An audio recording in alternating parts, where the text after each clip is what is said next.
¿Qué tal, gente de Pocho Historias? Vamos a transportarnos a 1996. En 1996, la familia Guzmán Samayoa estaba cambiando. Había nacido mi primer sobrino, el mayor. Entonces la familia iba creciendo un poco. El espacio de la casa para mis padres arquitectos, exigentes en la materia, no era suficiente. No, había que cambiarlo, había que hacer algo. Drástico como era don Pepe, como cuando se le ocurrió que quería chocolate y se fue a Guatemala. Esta vez se le ocurrió que la casa no era suficiente, la demolió. Punto. No dijo nada. Un día fue como, miren, agarren sus cositas, nos vamos a cambiar de casa porque esta la vamos a destruir. Y así fue. Nos fuimos dentro de la capital, muy cerca de la casa, había este lugar mágico, era como un portal, era un portal. Porque ibas en las calles de la capital, de la gran ciudad, de la gran metrópolis, de la gran manzana, dabas en una vuelta, dabas en una esquina así, pasabas una casa que tenía como un muro, como un tapial, y entrabas a este portal donde en realidad era un pueblo. Pero no es que fuera un pueblo, es como que hubieras tomado un caserío de algún lugar recóndito del país, lo hubieras cortado y lo hubieras pegado en ese espacio pequeñito de la capital. Ahí todo era autóctono, ahí todo era arcaico. La casa donde vivíamos, el pasaje estaba lleno de el señor que hace pan en horno en la mañanita, a las 5 de la mañana, 4, entonces la señora de enfrente era la que hacía las tortillas y en vez de comal tenía como un barril donde metía leña y ahí así, pero veía cosas que no ves en la capital. Más al fondo estaba una fábrica de sorbetes artesanales de carretón y veías el montón de carretones. Veías cosas, llegaban los alcaldes a inaugurar que ponían pavimento. Veías cosas en esa calle que no eran de la capital, pero estaba dentro de la capital, muy, muy cerca de la casa. Muy, muy cerca de San Luis, muy, muy cerca de toda esa zona. Pues ahí comienza esta historia. Esta historia, tenemos que hacer referencia al lugar donde yo dormía. El cuarto donde yo dormía con mi hermana era un cuarto grande, que como era de pueblo, recuerden, tengan un contexto de eso, era la capital, súper cerca de todo, cerca del hospital militar, cerca de todo, pero parecía un pueblo. Entonces la pared tenía un hoyo arriba, que son de esos como que en vez de ventanas son unas como estructuras donde no cabe ni una mano, sino que son como hoyitos, pero conectan la pared, lo externo de la casa con lo interno. Es decir, ahí alguien tiraba una piedra de afuera para adentro y caía dentro de la casa. No había ventanas, sino que era muy hueco, pero como no cabía nada que pudiera dañar, así existía. Y era bien alto. Pues atrás de la casa, atrás de esa pared, en ese pasaje, pelaban pollos. Pollos para vender, es que era un pueblo. Entonces alguien tenía pollos y agarraba los pollos y los pelaba. Ese polvillo bueno, no sabíamos qué pasaba, pero mi hermana y a mí nos dio tos. Nos dio una tos horrible, una tos pero espantosa. Tanto que a mí se me complicó en bronquitis y casi me muero. Perdí 3 meses de clases, tuve que ir al hospital, me hacían terapia, que nebulizaciones, había una maitra gorda que me hacía con una babosada que vibraba en la espalda para aflojarme la flema, casi me muero. Los pulmones se me llenaron de flema, tanto que el doctor decía que solo tenía el 10% para respirar, entonces yo respiraba. Para los que vieron Terminator 2, cuando esté el negrito ya en el edificio a punto de morirse, que tiene la bomba en la mano y la tiene sostenida, y cuando él muera va a caer y va a explotar la bomba y va a explotar el edificio. Así estaba yo. Así respiraba y así pasé, y era como, no, mira, su hijo no está mejorando, su hijo va a morir, y eran las pláticas como, pues sí, la gente llegaba a visitar y qué podemos hacer, y se inventaban remedios, y yo estaba enfermo y me iba a morir. Era tanta la situación que si yo me acostaba, la flema se me regresaba, porque era tanto los pulmones y tanto el peso de la flema que vomitaba. No podía ni dormir, tenía que dormir sentado. Era un caos, no podía ni dormir horas seguidas, no iba a clases, fue una situación horrible. Recordemos que paralelo a esto, la familia Guzmán Samayoa en esos entonces era muy, muy devota, muy católica. De ir a misa, habían unas celebraciones, habían que unos convivios en los domingos, y la familia Guzmán Samayoa iba. Yo como hijo de todo ese grupo, entonces yo tenía que ir también. Para ese entonces yo ya había hecho la primera comunión, pero como yo estaba muy enfermo, yo me había perdido todas las misas, yo me había perdido porque no podía ir, no podía agitarme, no podía correr, no podía saltar, porque como tenía muy poco aire en los pulmones, yo me podía morir muy fácil. Entonces había que esperar. Pasaron los meses y pasaron los meses, hasta que me fui mejorando con esta señora grande que me hacía con el vibrador así duro, no sé qué babosada era, chola, y la maestra se me acostaba encima y me apretaba y me dolía, que hasta la columna creo que me deformaba, pero me aflojaba la flema y podía vomitarla. Bueno, fui mejorando, pasaron los días, pasaron los meses, ya casi como el cuarto mes, que ya habían pasado los 3 meses críticos donde casi me muero, como el cuarto mes, mi papá dijo, bueno, en momento ya podés ir a misa, ya podés ir a la Eucaristía, que era un sábado por la tarde-noche. Sí, empezaba a las 7 de la noche, terminaba a las 9, una misa larga. En ese lugar donde íbamos, la parroquia Sagrada Familia, los niños se sentaban hasta adelante. Entonces disponían la iglesia que se pusieran las banquitas, las bancas estaban las filas acá, las filas a los laterales, y ponían unas sillas extras. Esas sillas eran para que los niños se sentaran y fueran los primeros. Los niños estaban enfrente de todos y eran los primeros. Entonces todos los papás los veían. Uno tenía la psicosis de que tu papá te estaba viendo. No te podías portar mal ni te podías distraer. Es aburrido.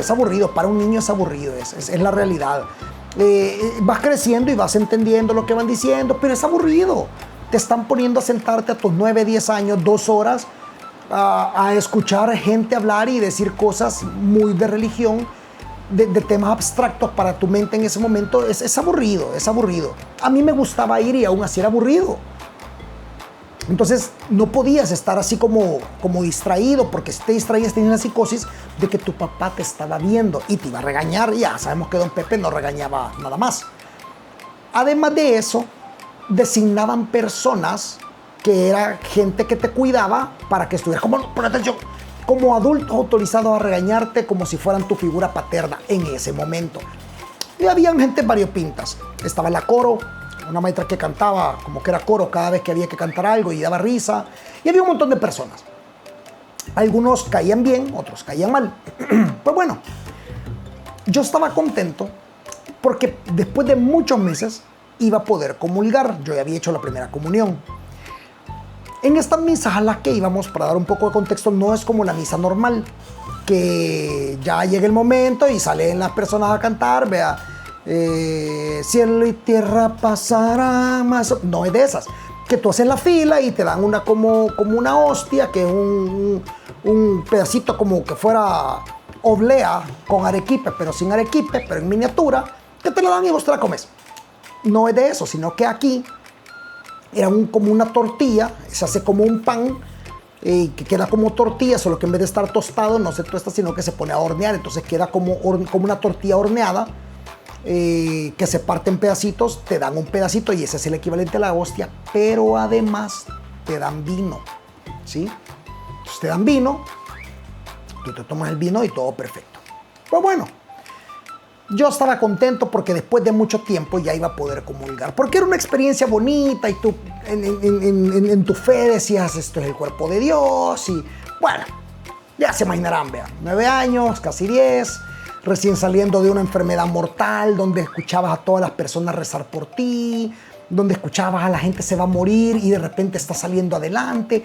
O sea, yo lo viví como un milagro y la gente a mi alrededor lo vivió como se va a salvar, el pocho se va a salvar, es un milagro. Es un milagro porque no estaba destinado, porque los doctores no daban un 5 ya, porque estaba de verdad casi que tocando fondo. Muchas veces tuve ataques de tos, de esas tos que tú sabes que... y ya sabes que viene la picazón. Yo sé que la han sentido, viene la picazón y tenés que tratar de reprimir esto. Y haces como fuerza para que el pulmón no explote y tosa, porque entre más toses te da picazón en la garganta y empezás a toser más duro. Y es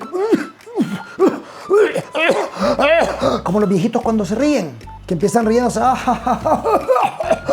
Así me daba a mí con la bronquitis. Entonces, después de todas esas vivencias que yo veía y hablaban de los milagros y cómo Dios había sanado al leproso y que Dios había sanado al ciego. Y yo estaba en ese momento y decía, puta, Dios de verdad me sanó a mí.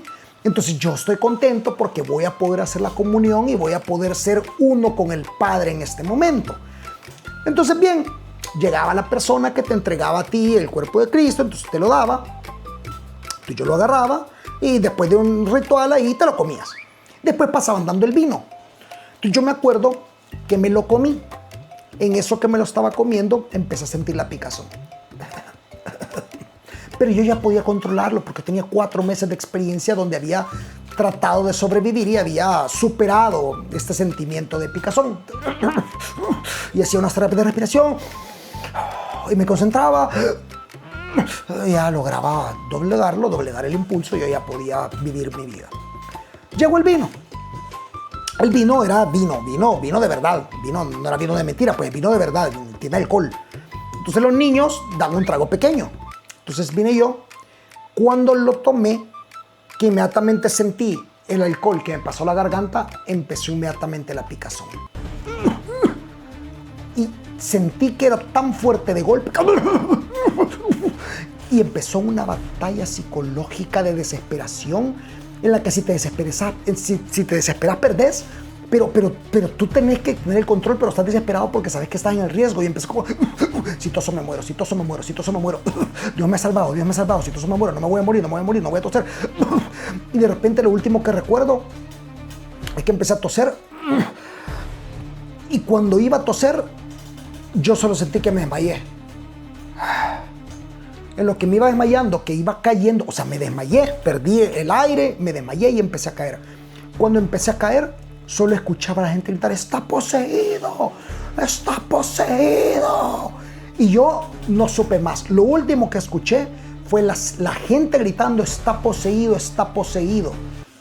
Lo siguiente que yo recuerdo, cuando abrí los ojos, mi papá me tenía cargado y me tenía la cara en el lavamanos. O sea, había un lavamanos que quedaba algo lejos del lugar donde yo estaba sentado y tenía la cara cayéndome agua. O sea, yo me estaba ahogando porque no podía ni respirar por el agua, pero me estaba cayendo y cuando de repente me desperté y vi qué estaba pasando. Ahora vamos a poner el contexto de otra persona. Vamos a poner el contexto de la Coro, que fue la que contó su experiencia cuando vivió esto. La Coro estaba sentada cerca de mí, como a 2 personas de mí. De repente vio que el niño que tenía un montón de no llegar, porque estaba enfermo y decían que se iba a morir, ella no sabía de qué. Imagínense la típica señora con más fe por la creencia que por la experiencia. Es decir, esas señoras que porque así dicen que es, así es. Y la señora dijo, bueno, se va a salvar, entonces él ha tenido algo. Y como antes, en aquellos entonces, se preguntaba, vea, si tenés una enfermedad, ¿a quién pecó? Porque son demonios los que tenés. Entonces la señora me imagino que pensó que yo había tenido un demonio adentro y que ahora ya se me estaba saliendo y por eso es que me estaba curando. De ese tipo de personas. Entonces de repente escuchó y me volvió a ver. Porque me imagino que pensó, está poseso todavía. Y de repente solo dice que vio que cuando yo tomé, cuando me comí el pan, vio que tosía. Entonces ella pensó en su mente como, el demonio que tenía adentro está rechazando a Cristo, está rechazando el pan, está rechazando el cuerpo. Y me vio luchar. La señora decía que yo temblaba y que luchaba contra mí y que ponía los ojos así, como trabados, queriendo dominar a un demonio que tenía adentro. Inmediatamente después dice que lo controlé, que ella se sintió aliviada de que Dios estaba permitiendo que yo controlara el demonio que me tenía poseso. Pero llegó el vino. Y cuando llegó el vino, me imagino que ella pensó en el bacanal, en el dios Baco, vea, y el vino y todas esas cosas, porque dice que cuando lo probé, que inmediatamente empezaron las convulsiones y la tos, y que inmediatamente, antes de caer desmayado, con los ojos en blanco, así viendo para arriba como poseso, dice que lo último que hice fue que levanté las manos tosiendo y vomité. Esa señora se imaginó, o sea, ella lo vio como que era la película El Exorcista. O sea, el niño empezó a temblar cuando se le acercó la presencia de Dios y entró a su cuerpo. Empezó a temblar con convulsiones porque el cuerpo endemoniado repelía todo el bien de Dios. E inmediatamente salía el esputo hecho vómito en forma de representación del pecado física. Y que empecé a vomitar y ella se puso a rezar. inmediatamente ella cuenta que ella se puso a rezar, yo caí desmayado. O sea, ella me exorcizó con su rezo luego de que yo había vomitado y caí desmayado. Mi papá vio todo esto, él salió corriendo, me agarró, me llevó, ahí quedó el vómito. Me llevó al baño, porque yo, pues sí, él sabía, porque estaba vomitando, y bla, bla, bla, y el desmayo y todo eso, me dio un talegazo en la cabeza, las sillas por allá tiradas, el padre en la misa, bah, ya se imaginarán el drama. Me llevaron, mi papá me echó agüita para que yo despertara y me limpiara porque estaba todo vomitado. Y mi mamá cuenta que ella se quedó limpiando. Cuando yo ya espabilé y todo, y como que pasó, y todo, logré respirar otra vez, ya me limpiaron y todo, y me dijo, papá, ¿qué pasó? Yo, no, es que mira, cuando probé el vino me dio un montón de picazón y no lo pude contener, y me dio vómito, y como no podía respirar, sentí que me desmayé. Y para mí esa había sido la historia. Ya después entendimos, me contaron la historia, y la señora esta contó la historia de testimonio donde ella había salvado y exorcizado a un niño poseso, que en realidad era un niño que tenía bronquitis que le dio el picazón del vino.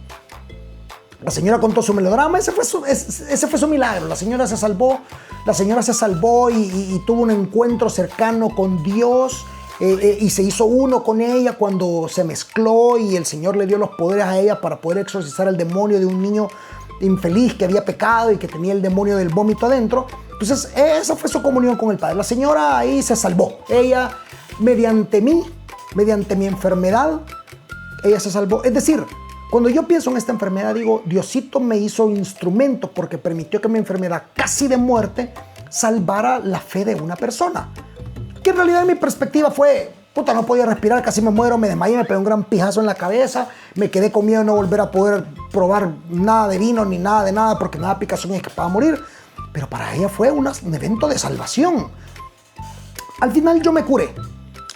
Me pasaron un par de eventos más, vomité en clase, si me daba, no podía correr y me terminé curando. Me quedó una secuela de que si yo tomaba algo muy helado me daba tos.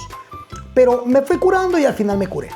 Lo importante de esta historia, lo que hay que tomar de esta historia son dos cosas. Uno, esforzate que te puedes salvar. Esforzate, hacerle frente, no te rindas. Yo estuve a punto de morirme, no te rindas, no perdí el año escolar. Esforzate, no te rindas. Y la otra es que cada vez que te esté yendo mal o cada vez que penses que estás sufriendo y que te está yendo mal, solo recordá que hay alguien cerca de ti que está aprendiendo y teniendo una revelación y un momento en el cual tú sos fundamental y estás ayudando a que la otra persona o sea feliz, o logre algo, o abra los ojos, o se dé cuenta, o pueda crecer. Tú, aún en tu peor momento, sos ayuda para alguien.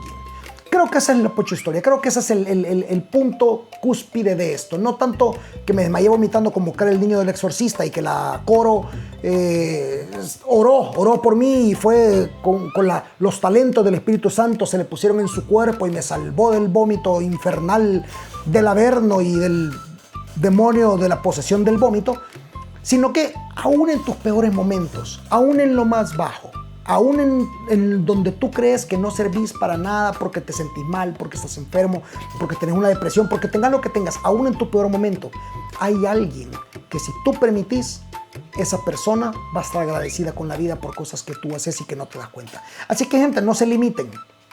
Esa es la moraleja de esta pocha historia. Si estás enfermo, luchá, salí, no te rindas, hacele frente. Y además, sabe que en tus peores momentos, en tu momento más bajo, hay alguien que va a estar agradecido contigo porque va a ver en ti el esfuerzo que tú estás haciendo de salir adelante y eso les va a ayudar. Así que estén todos nosotros a ayudarnos. Gente, esa es la pocha historia. Nos vamos a ver la próxima semana. Ya saben cómo funciona esto.